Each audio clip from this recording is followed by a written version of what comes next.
For the past month, I have been dedicating my time to learning the art of pixel art. And although I wasn't good at drawing at the beginning of this month, I would say that I think I've finally figured out how to create something that looks fantastic.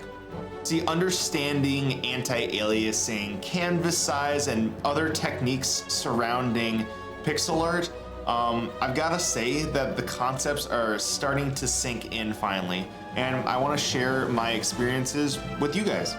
So without further introduction, let me show you the steps that I took to learning pixel art within a month.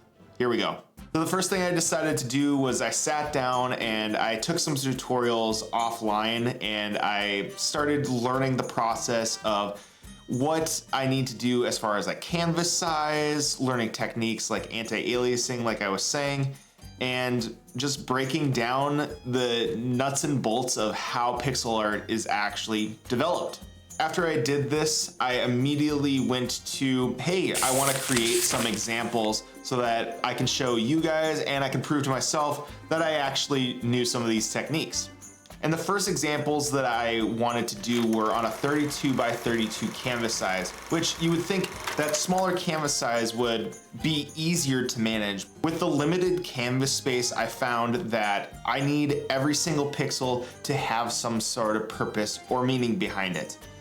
We shouldn't try to do anti-aliasing or do these like extra techniques on a smaller canvas size sometimes because it doesn't quite fit.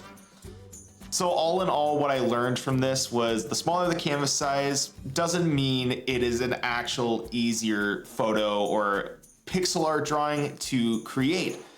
However, it does get those fundamentals grinded into your brain. Grinded into your brain?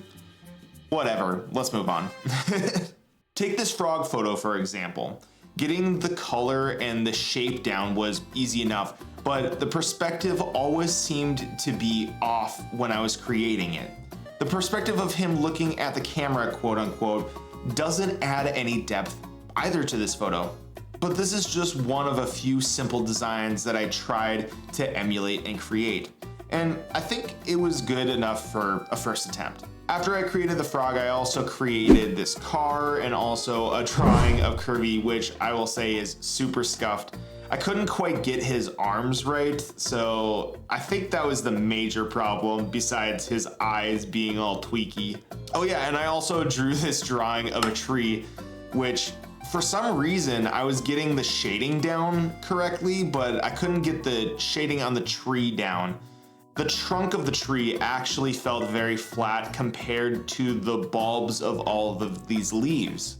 And although these were my first attempts at pixel art, I was actually feeling very satisfied with how things were progressing. So I took the next day to just kind of reflect on these photos, and then I started a new batch of photos, which was kind of weird because I ended up drawing this house and also this other tree. And the second tree looks far more flat than the first tree. For some reason, I didn't reference the first tree's photo when I was trying to create this tree as well. So they didn't turn out quite the same, but I got the tree trunk down, which was interesting. This house at night was excellent because I wanted to incorporate shadows into my drawing and try and play around with adding some rim lighting on the roof. Here's a time lapse of me creating this house, and I wanted to try a limited color palette of only 4 different colors. And like I said, I also added some mood lighting with this moon. I think this turned out best out of all of the earlier drawings that I did because it actually had some depth and some character to the image itself. And you'll see with my final example in this video that I actually had some sort of inspiration from this sort of lighting. But we'll get to that later. See, I knew these pieces of art weren't the best, but I was still proud of the work that I had done, and I wanted to share this and get some feedback by posting something on Twitter. So I posted, and I waited. And I waited. And I waited.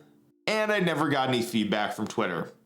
But that's totally fine, because these pieces of art, in the grand scheme of things, they were just a couple of drops in the bucket. So many different analogies, I know. I think it's important to note that these photos didn't have very many references. I only had one reference photo for each of these different pieces of pixel art. And just like creating my devlogs, I wanted to enjoy the process of creating. So I didn't add a lot of constraints with adding all of these different photos to it. So yeah, I basically just Googled what a tree looked like. I Googled what a car looked like, and I tried to create it from that same perspective.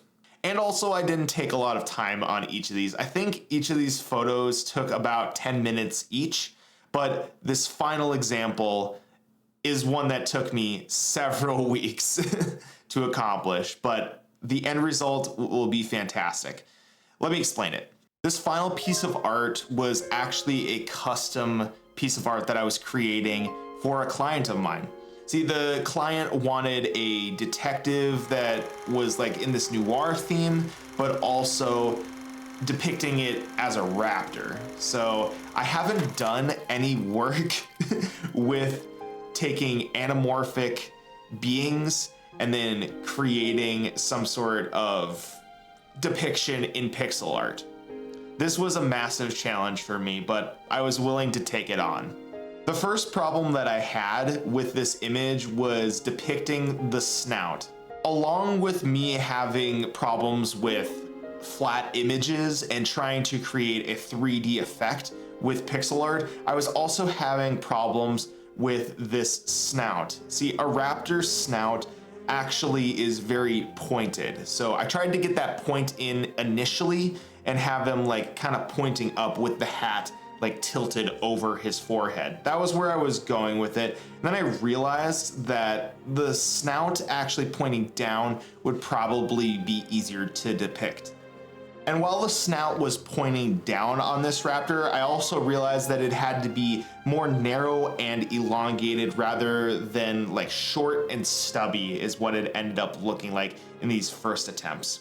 But like I said with the previous frog image, this trouble with creating dimension to my artwork was kind of the limiting factor. So I ended up taking some time to reference the photos, really think through, hey, how would I create this sort of depth effect on a snout? See, I was determined to get this perspective right because this is like the biggest piece of art that I've created, and it was really meaningful to me that I would do this correctly and do the client justice. And I realized I was biting off more than I can chew by doing the face and then doing the body work. So what I ended up doing was I ended up creating each of them step by step. I worked on the hat, then I worked on the head, then I worked on the body, and I did these all on separate layers. So if I had any tweaks that I needed to do, I could like erase them from one layer and it wouldn't affect all of the other layers.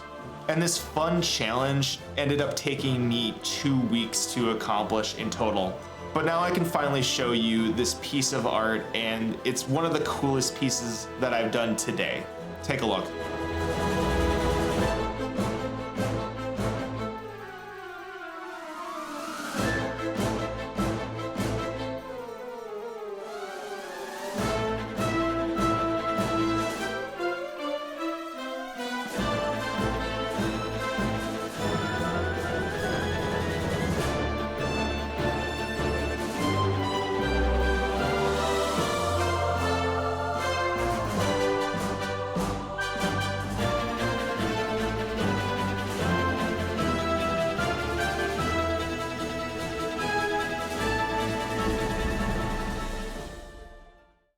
Not all of these images are up to the standard of something that I would use for a indie development project nowadays, but I think it's a good start, and we all have to start from some point in time. You're never gonna start off with perfection. It's just this slow climb to greatness, it feels like. See, if we start off life at the top of the mountain, what is the challenge worth to you? What is it to go from the mountaintop to, I don't know, something even higher? We're always trying to clamor for getting better at something, and I think that that's a good mentality to have. We're never fully complete. I can't say for certain that my projects in the future are going to be centered around this pixel art design, but I'm glad I gave this a shot. Now creating art can be another feather in my cap, another hat that I can put on when needed when I'm creating my games in the future. Thank you so much for watching this, and I hope that it's some inspiration to you, and I hope that you get into some form of art, whether it's pixel art, whether it's creating videos, whether it's creating music. The world needs to know your story because it is incredibly important. Thank you so much for watching, and I'll see you in the next one.